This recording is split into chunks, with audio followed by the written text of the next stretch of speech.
Hello everyone and welcome back to the channel. If you're like me and you've collected an amount of scrap fabrics from old projects over time, then you want to watch this video because I'm going to be showing you guys 4 different accessories that you can create using scrap projects. These are projects that are beginner friendly, easy to create, and you could make in under 1 hour. If you'd like to find out how they are made, make sure to keep on watching.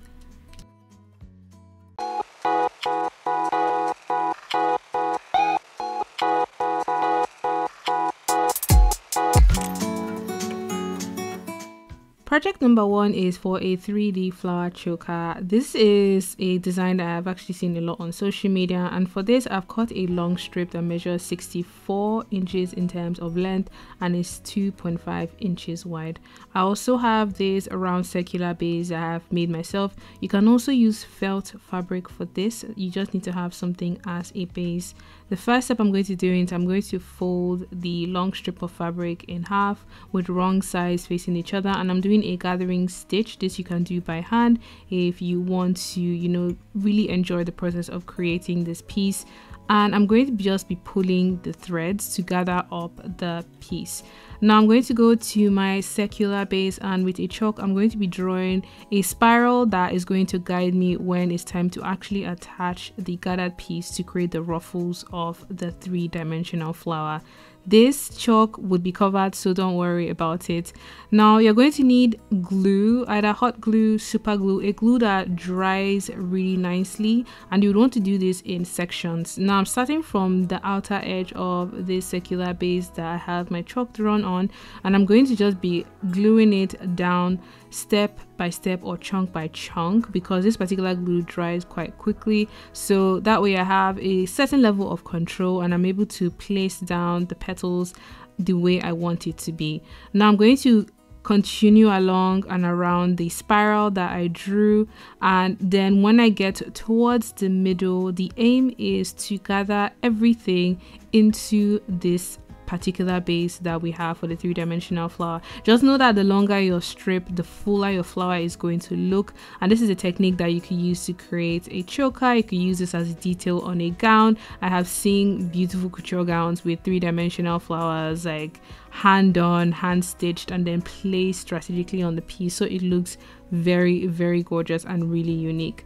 Now once I got to the middle of the 3-dimensional flower, you would need to finish the end of this particular gathered piece, and for this I just go along that end, add a bit of glue, and then I roll it against itself so I have a folded edge on that side, like so. And then I'm going to put some more glue right in the middle of my flower, and then try as much as possible to fit the rest of whatever is left in my gathered piece into that middle portion. You don't want to have anything showing there. You want to have it completely concealed and covered up.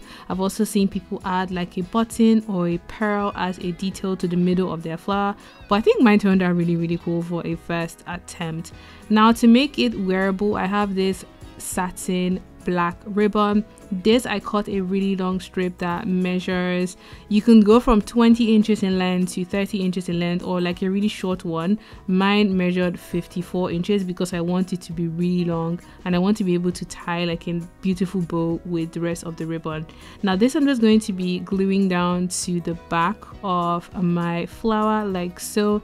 And once that is all done, this is what it looks like finished. I love how this came out. This I can wear around my neck. This I can wear as a headband as well. This I could also wear as a belt around my waist if I wanted. It just looks so, so gorgeous.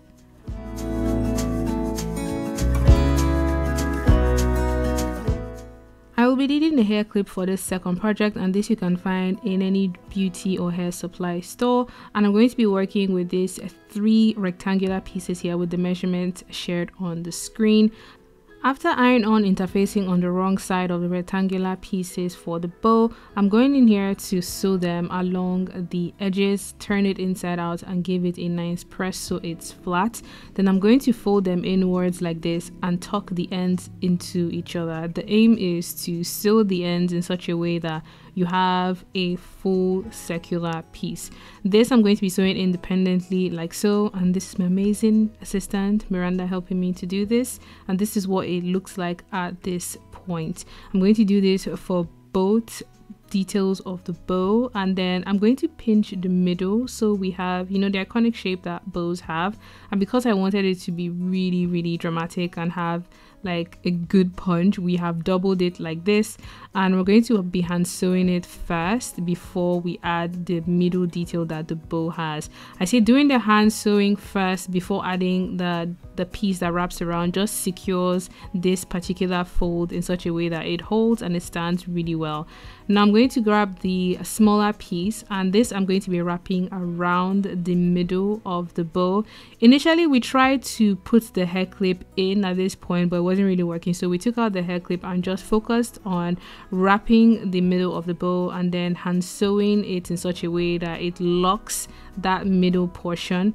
And once we were done hand sewing it, we went back in and actually attached the hair clip on the back of the bow. This I'm doing with a glue, and that just secured everything nicely.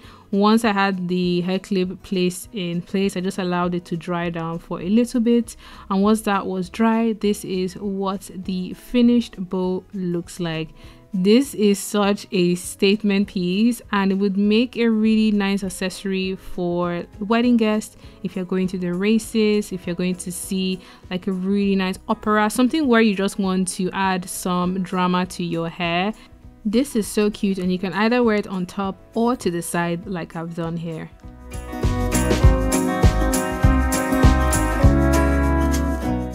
Project number 3 is a braided scarf, and for this I have 3 long strips that are 5 inches wide and roughly 64 inches in terms of length. You can make this as long as you want your scarf to be, but like we did with the bow, I'm going to put right sides together and I'm going to be sewing up the side seams so I have a tube that I can turn inside out. This velvet was actually from a bodycon cow neckline dress I made 2 years ago, and I still have quite a bit of this fabric left, and I thought it would look really cool for a scarf, hence why I'm using it. So because it's velvet, because it's nice and slippery, turning this inside out was actually not as bad as I imagined it would be. So after turning this particular piece inside out, I repeated the same thing for the other 2 pieces. So I ended up with 3 tubes that I'm going to be braiding together to create this scarf. First off, I'm just going to sew them up together, sort of like layer each one on top of each other, so it's easier for me to braid everything in place. Now to add some texture to the braid, you can braid in a ribbon, you can braid in a pearl chain, you can braid in anything that would give it more like definition and more texture. But I had this like brown sheer ribbon, and we're going to be braiding this through, and this is actually going to help me finish the ends of the scarf as well. Now with my assistant helping me, we sort of like roped the ribbon through, and we're just braiding the 3 legs of this piece together. If you're someone who is not really used to braiding your own hair, this might be, you know, a little bit of a challenge, but I promise you, if you just like rope one piece over, under, like that, slowly as you go, you would figure it out along the way, I promise you. Else you can check out braiding tutorials on YouTube if you need a little bit of help with figuring out how to braid. Now once we got to the end, we used that sheer ribbon that we braided through, we wrapped it around the ends, made a knot with it like I'm doing here, and I just glued down the very edge along that particular point where we had wrapped the ribbon, so that way once I cut off the excess of this brown sheer ribbon, I had the ends of the scarf finished up really nicely. This is what the braided scarf looks like all done. This you can wear like you would wear a tie, or you would wear a scarf, throw one around the other.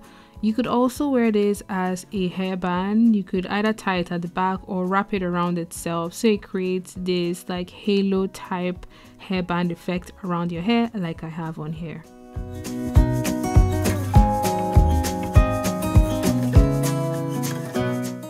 The final project is a double bow headband, and for this I have this plain black hairband I'm going to be working with, and similar to what we did for the hair clip, we are going to need 2 pieces for the double bow and then a pair of shorter pieces to wrap around the middle of the bow.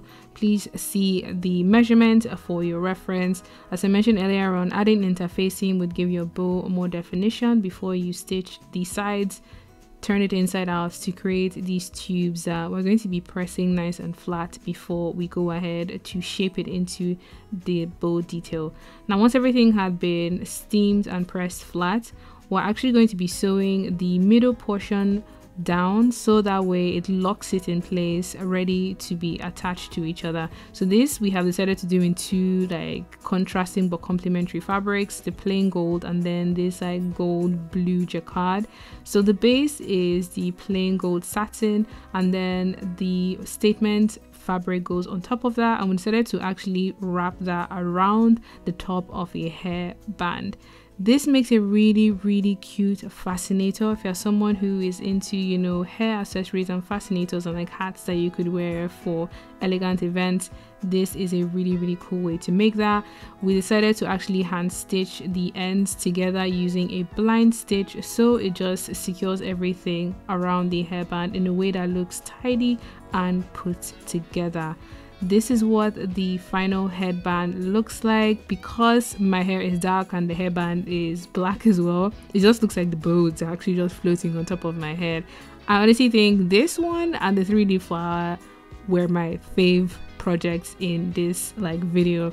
But let me know which of these projects you enjoyed in the comment section down below. Did you like the braided scarf? Did you like the hair clip? Did you like the double bow hairband? Or did you like the 3-dimensional flower? Please leave a comment down below. If you also have any ideas for what we could make with scrap fabrics, please share them as well. My aim this year is to spread as much information to fellow creatives so they know how to, you know, use scrap fabrics that they have instead of just like throwing them away.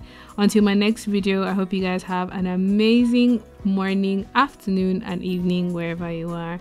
Until next time, bye.